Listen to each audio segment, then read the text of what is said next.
Halo semuanya, apa kabar? Semoga kalian keadaan sehat ya, dan semoga kalian tetap menjaga kesadaran kalian. Agar nih, siapa tahu nih teman-teman yang saat ini lagi sedang nonton TPS, teman perjalanan spiritual nih, lagi ada masalah yang kalian mungkin butuh yang namanya ngambil keputusan. Nah, ngambil keputusan itu penting banget namanya kesadaran agar nanti kita nggak menyesal. Dan hari ini kita kedatangan teman perjalanan spiritual kita yang luar biasa banget. Dia seorang modeling, dia seorang apa ya, mungkin pencak silat kali ya, taekwondo kali, gue nggak begitu hafal dengan martial art seperti itu. Siapa lagi kalau bukan Kiku Anastasia.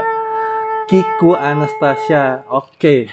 Kiku. Panggil nama lengkapku Anastasia Herzigova Mustikandrina. Itu mesti dipanggil tuh selama sepanjangan kita podcast semuanya. Iya harus ya, nggak boleh Kiku doang. Jadi Anastasia Herzigova Mustikandrina. Mustikandrina. Udah tau kan nyebut nama orang kelibet-libet aja, Kiku aja deh, Kiku kan. Kiku. Kontak banget ya. Hai Kak. Gimana kabarnya? Baik, sehat. Sebenarnya aku lumayan deg-degan karena ini kayaknya pertama kalinya aku podcast yang ngomongin tentang perjalanan hidup. Iya. Karena yang mungkin tentang sudut pandang dari hubungan dirimu sama Tuhan. Iya, kayak lumayan deg-degan. Soalnya sejauh ini belum pernah ada yang nanya juga. Terus dulu sebelum papaku nggak ada tuh juga disembunyiin sebenarnya kita tuh. Oke, gitu. Sembunyiin. Nah, nanti gue akan bahas ya. Nah, karena gini loh, kalau kita ngomongin religion, bukan berarti aku nggak suka sama agama gitu ya. Tetapi kalau agama itu kan 2 sama dengan 4. Yep. Perumpamaan gitu ya. Nah, tapi kan kalau spiritual itu lebih yang kayak bukan sekedar kalau kamu Islam, bukan sekedar kamu sholat, bukan sekedar kamu menjalankan perintahnya, tetapi kamu mengalami hubungan kamu sama Tuhan gitu, Mas. Misalnya gini, nggak usah jauh-jauh. Kalau kita senang, kalau kita lagi happy kan hubungan kita sama Tuhan beda sama kalau kita lagi sedih, right? Nah, itu yang gue sering banget bahas ke orang-orang. So, kita mulai mungkin dari sempat dirimu itu sempat model ya? Aku modeling dari 2010 sampai kemarin masih modeling, masih catwalk. Yang kapan ya? Gue pernah lihat deh. Kapan? Sempat nggak sih di Instagram sempat lihat ya dirimu model? Iya. Kemarin Jakarta Fashion Week terakhir jalan buat This is April sama buat Titi Saputra. Masih. Itu gimana tuh? Maksudnya itu baru lagi kah atau memang udah berapa kali lagi sebelumnya? Sebelumnya biasanya keluar kalau lagi ada muse doang. Kayak kemarin itu kebetulan aku tuh sahabatan sama Titi Saputra.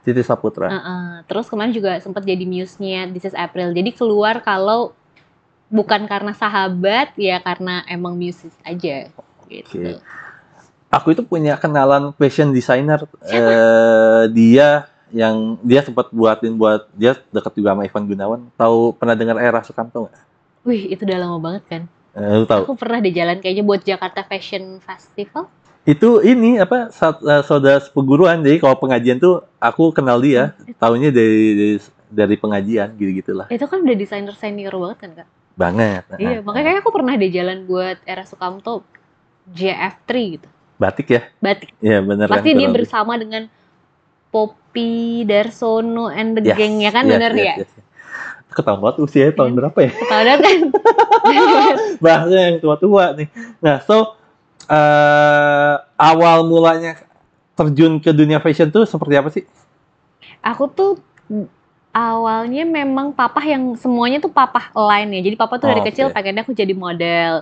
Dilesin lah modeling, lalu ikutlah Gading Model Search tahun 2010 setelah SMA. Tiba-tiba menang, tiba-tiba masuklah manajemen, namanya Platinum. Dulu di manajemen itu ada Cafe di Nuril, ada Morgan Smash, ada ya pokoknya mereka itulah. Terus udah tahun berapa tuh? 2010. Sampai 2018 akhirnya aku memutuskan berhenti deh modeling karena modeling tuh butuh jam-jam banget, Kak, berjam-jam. Jadi kayak kita JR subuh baru show malamnya. Kan kayak seharian banget. Pas nikah akhirnya udah aku berhenti, tapi baliknya kalau lagi ada event besar aja. Itu menjaga kan tadi ngomongin dari jam subuh sampai jam berapa JR ya kan. Nah, itu mengetreat mental tuh seperti apa sih gitu maksudnya? Karena kan ya itu pasti capek banget kan. jaga mood, jaga mental. Jujur nggak capek karena waktu itu passion. Oke. Jadi aku memang suka banget sama fashion, aku pengen banget jadi fashion designer. Ya, terus aku juga sudah latihan modeling dari kecil, jadi kayaknya ketika jadi model catwalk ya impianku jadi nyata gitu. Nah, pas saat itu juga semuanya dilakuin dengan menyenangkan. Aku happy nunggu di belakang, nunggu di backstage, tidur-tiduran di lantai di backstage. Iya. Tapi happy karena tahu gue pengen kayak gini. Lu itu orang pede ya? Sebenarnya termasuk. Gara-gara G. Gara-gara G. Oh, Gara-gara gitu. suami gue. Oh gitu. Tapi, nah, kalau basicnya awalnya nggak pede gitu ya, kurang percaya diri. Nah, itu gimana bisa masuk modeling itu gimana caranya? Itu kan butuh namanya pede, karena dia orang kan gitu. Nah, itu gimana? Untungnya modeling itu bukan yang harus ngobrol banget sama orang. Oke, berarti kamu nggak pede ketika kamu harus berbicara gitu ya? Basically kayak gini, dulu gue nggak berani banget, Kak. Oh gitu, Kayak serius? aku takut banget. Kakak, lu sama gue juga beda setahun. Nggak ada ya, gue banting lu. Tetap aja kan lebih. Nggak, gue merasa tua banget di sini beneran deh. Tetap aja lebih muda kan. Biar gue kelihatan muda kan. Oh gitu. Aduh. Gitu. Ya udah, terus. Terus ya untungnya modeling kan lebih banyak pose. Oke. Dan kita dihitung dari cara jalan, terus bagaimana karakter kita di kamera, lebih ke situ kan. Dan dulu tuh memang ada manajemen, jadi gue nggak harus ketemu sama orang tiap saat gitu loh. Cuma pas photoshoot atau modelingnya doang. Terus, ya dibilang pede enggak. Terus baru gue ikut Putri Indonesia 2015. Nah pas Putri Indonesia gue baru latihan komunikasi. Ya, itu penting. Cara... Public speaking ya? Iya, public speaking, cara ketemu sama orang, gimana cara gue harus pertama kali ketemu sama kakak gitu. Betul. Baru tuh mulai tuh ilmunya ada, setidaknya bukan cuma pede tapi udah tahu ilmunya. Terus pas sama G, nah waktu di Putri Indonesia kan berarti gue orang yang super duper serius dong. Iya, kayak harus beauty brain behavior. Iya. Nah, padahal kan hasil konyol ya. Enggak sih, aku emang beauty brain behavior. Enggak. Terus begitu ketemu G tuh bisa ngebuka sisi yang ternyata gue nggak pernah buka selama ini. Kayak misalkan sisi ternyata aku suka humor. Dulu kan kayak papaku Jawa kan, yang kayak tadi aku ceritain kan papaku Jawa banget. Mamaku juga Padang yang bundo kanduang gitu loh, nenek.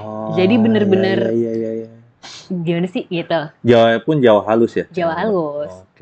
Nah pas sama G ternyata ketawa tuh nggak salah gitu, kayak ngomong ngasal dikit tuh nggak bikin malu. Ternyata komedi tuh menyenangkan. Akhirnya mulai tuh yang tadinya PD-nya mungkin 40 jadi ke 80 gitu. Nah, tadi kan sempat ngomong bahwa lu itu susah yang namanya untuk berbicara depan umum gitu ya. Nah, nggak sepede, pernah ada kejadian apa nggak sih yang bikin akhirnya kayak, gue nggak pede nih ngomong depan umum nih? Awal-awalnya ada, apakah memang dari dulu ataupun ada pernah kejadian mungkin ya biasa mungkin di sekolah gitu? Oh enggak sih, memang dari dulu emang budaya di rumah aja biasa enggeh ke papa, biasa nerima bulat-bulat terus ke mama juga biasa nurut, jadi ke orang nggak berani ngungkapin pendapat aja gitu loh Kak. Kayak nurut aja, kayak kok dia tes 10 kilo lagi padahal diri nggak mau nih. Ya udah, ya oke. Oh ya udah, oke Kak gitu. Kok bisa gini nggak? Yang harusnya gue bisa nolak. Ya udah nggak apa-apa deh Kak gitu. Apa yang bikin dirimu itu untuk kayak, gue kayak nggak, karena gini loh.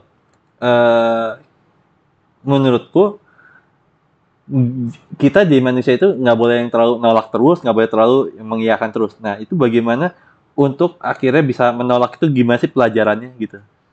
Itu jujur baru dipelajarin ketika sama G malahan. Oke. Dia bisa ngajarin aku kalau nolak tuh nggak berarti bikin tersinggung kok. Kamu bilang aja alasan kamu nolak apa, daripada kamu misalkan kok besok kita pergi ke sini yuk bantuin gue foto.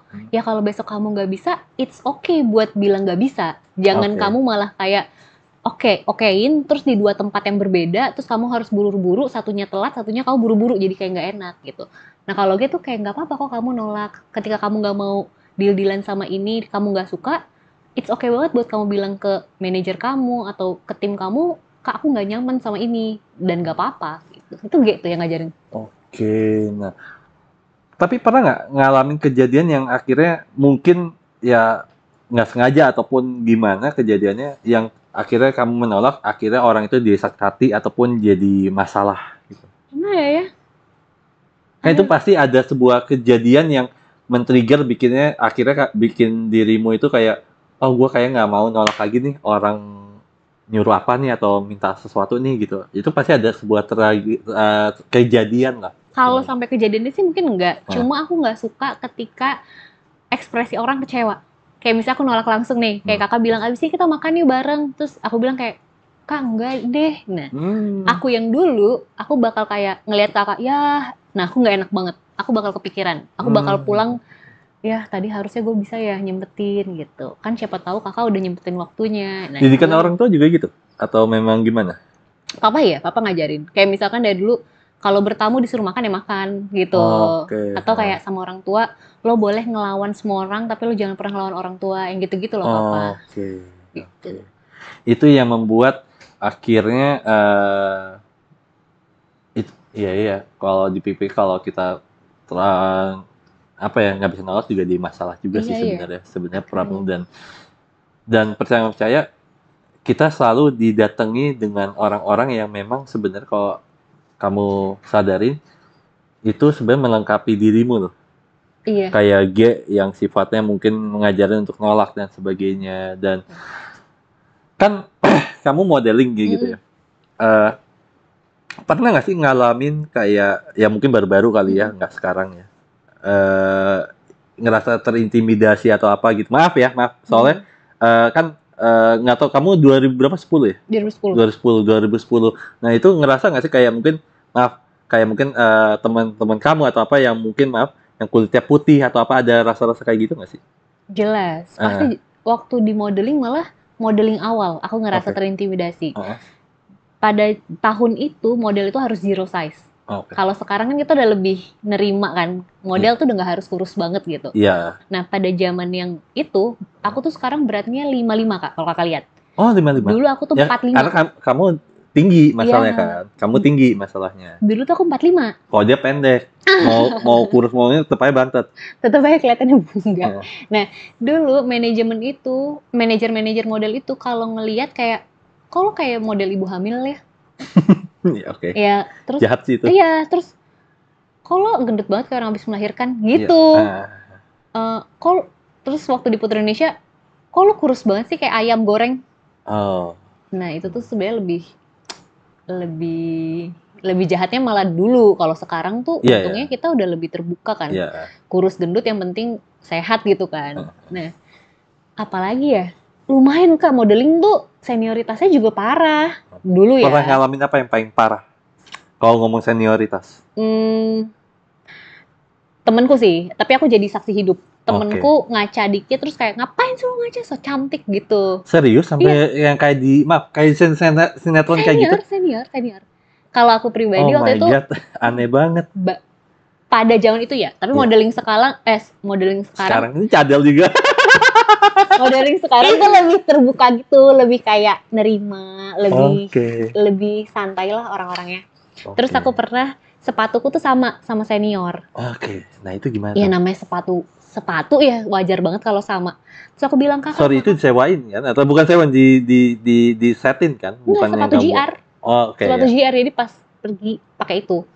Terus aku bilang kak maaf itu sepatu aku bilang gitu. Ya kan dia bisa bilang enggak ini sepatu gua gitu ya. Kelar. Ini dia enggak. Lo TKR cuma lo doang yang punya sepatu itu. Terus kayak ya maaf deh. Ya sorry kak. Kan aku nggak tahu ya. Tapi ketika kamu mendapatkan perlakuan seperti itu, kamu tipikal orang yang ngelawan atau yang gimana? Aku lumayan kayak ya maaf deh kak. Ya maaf kak. Aku kan nggak tahu ya. Ya pasti gitu. Walaupun ngelawan tapi bukan yang ngelawan ya lo sih sepatu lo samaan ya nggak juga kayak nyari masalah balik. Iya maaf ya kak aku juga nggak tahu gitu. Nah tapi kalau tahun-tahun dulu gitu ya karena aku nggak tahu model ya dia nggak tahu modeling aku nggak tahu fashion gimana banget makanya pakai anak begini doang. Dulu kenapa sih lu ketawa? Fashion loh? Enggak hitam-hitam gitu doang. Enggak karena basicnya gue aslinya itu sebenarnya pesulap. Beneran gak sih? Beneran. Oh iya? Demi Tuhan, tanya dia. Oh iya? Ya aslinya gue magician. Soalnya kalau dia suka bohong, dia suka bilang gitu dulu, aku tuh aslinya pesulap, ternyata enggak. Ini beneran kan? Iya, demi Tuhan. Oh wow, mau Demi dong Tuhan. lihat. Ya ntar ya. Nah, gue pasti kalau di kamar gue tuh sama istri gue itu punya satu laci itu pengen 3-4 lusin lah kartu. Gue selalu kayaknya selalu kayak gitu lah. Basicnya gue magician. Nah, tadi sampai mana gue geblek nggak gue? Nah, tapi pernah nggak, maksudnya maaf nih, aku juga penasaran karena aku nggak tahu juga.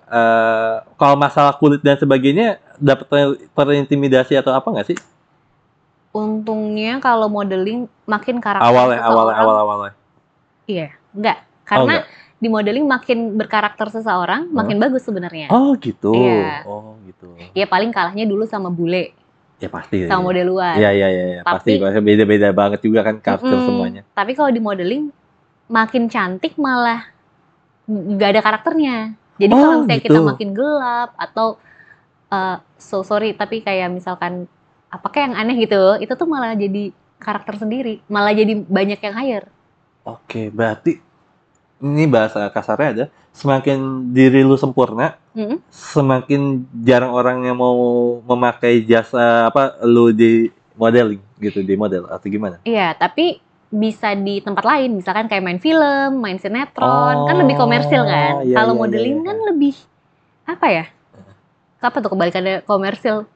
Iya, lebih menjual lah ya. Lebih korek. Kalau di modeling kan kita membutuhkan yang high fashion. Jadi semakin androgynik kah, atau semakin gelap kulitnya, atau mungkin yang giginya di tengah-tengah itu. Oh gitu. Itu malah semakin menarik.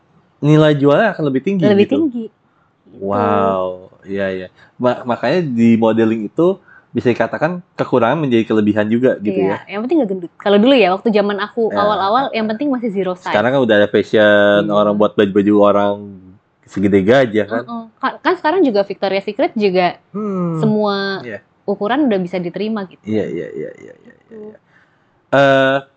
Modeling, tapi sebelumnya modeling dulu atau martial art dulu? Martial artnya apa ya tadi? Taekwondo. Sama? Dari dulu papa tuh suka banget masukin aku ke martial art. Pernah ninjutsu, pernah aikido, pernah karate, pernah kendo, endingnya taekwondo. Sebelum model? Sebelum model. Modeling. Itu masa kecil sampai dewasa selalu ada martial art. Nah, itu, kamu berapa bersaudara? Berdua, adekku cowok.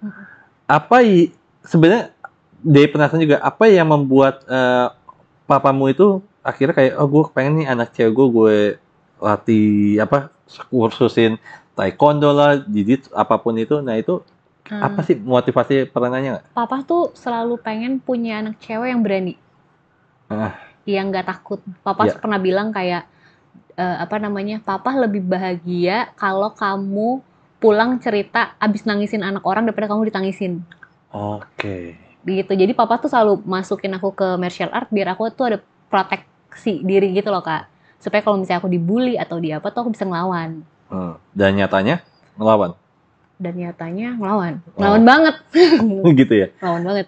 Dan sampai katanya, gue lupa itu pernah denger di YouTube mana, gue lupa, sampai katanya G pernah nonton konser atau apa, katanya G pernah mau digodain sama cewek ya, gitu sampai ngamuk ya. Iya lagi. Nah, itu gimana sih tuh semakin itu ya? Nih, jadi waktu ngelarin pencak silat semuanya dong. Enggak, jadi di hubungan kami tuh jarang banget ngadu. Kalau udah ngadu, berarti itu udah parah. Berarti kita udah gak bisa nge-handle. Dia tiba-tiba masuk di acara Andovi Jovi waktu itu izin pamit di YouTube ya. Oh iya. Iya kan, dia sempet kan Skinny Indonesia pamit gitu. Terus dia tuh jadi stand up komediannya di situ. Tiba-tiba dia gini, sayang aku digodain cewek. Gitu. Terus aku kayak, oh oke. Gitu. Kamu tunggu sini, ceweknya yang mana? Aku bilang gitu kan. Tapi kamu sendiri orang posesif atau gimana? Enggak sama sekali. Terus ceweknya yang mana? Adalah yang mabok. Aku cari mana yang paling possible buat gangguin G. Terus habis itu aku datengin, emang dia ternyata ke G tuh kayak gitu-gitu. Ya mungkin oke kondisi banget. lagi alkohol juga kali, dia juga antara sadar nggak sadar banget Ya, kali. berarti kewajibanku untuk membangunkan dong. Iya, oke, fine. Oke. Aku datengin kayak biasa. Iya. Terus aku injek kakinya. Terus kayak, terus dia bangun kan, terus aku liatin Pas kayak, sadar. langsung sadar kan, terus aku liatin doang dari atas sampai bawah. Terus aku ke. Terus begitu dia mau ke lagi, aku tutup jalannya kayak. Aku gini-giniin aja. Terus dia kayak, oke, gitu. Udah sih sebenarnya segitu doang, nggak yang kalau kata G kan aku kayak dilabrak, enggak lah. Di modeling waktu zaman aku nggak ada sehat-sehatnya kok. Aku diet abis-abisan, aku minum obat pencahar, tapi nggak makan. Waktu itu sempat di endoskopi. Iya.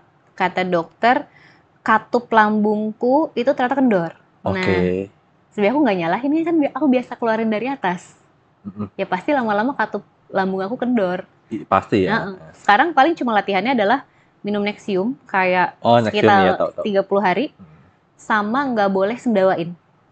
Nggak boleh muntahin, nggak boleh muntah, sama nggak boleh sendawa. Sampai sekarang? Sampai sekarang. Akhirnya kan nikah nih, dalam 3 bulan atau 6 bulan. Nah, baru kenal dong. Iya. Itu beneran naik turunnya malah di awal. Di setahun pertama itu nggak pernah berantem.